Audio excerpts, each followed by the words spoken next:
What's up, viewer? I'm Chris. I'm the Longbox Punk, and I am here to bring you what you have been patiently waiting for, and that is another indie comic review, reaction, my thoughts and feelings. This time, it is a series, specifically the first issue of a series from two creators that just came on the show. That's right, I am talking about California Inc.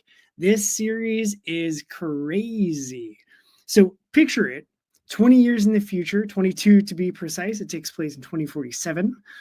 California has separated from the United States and they're a corporation. And so, of course, there are factions within the corporation state. There are power struggles. There are two partners that started California Inc. that are fighting. There is a colonel or commander Vesla here who is a total freaking badass. And it's a story about the power of one person being willing to do whatever the mission takes. It's from Studio 12-7. Let me give you the creative team here.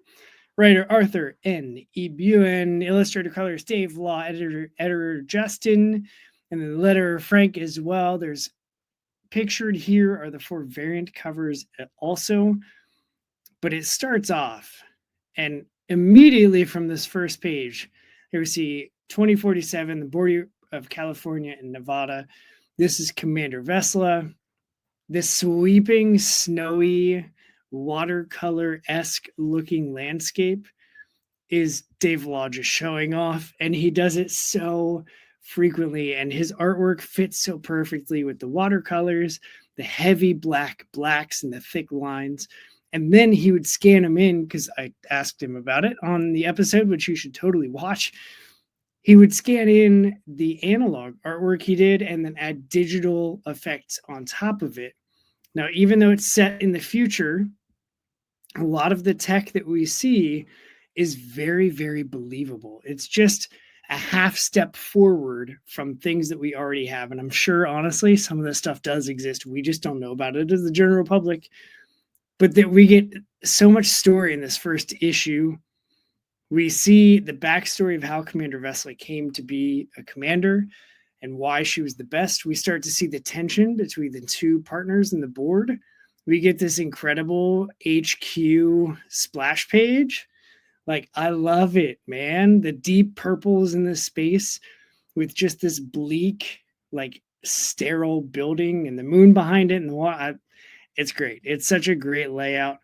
There's so much to enjoy with this series.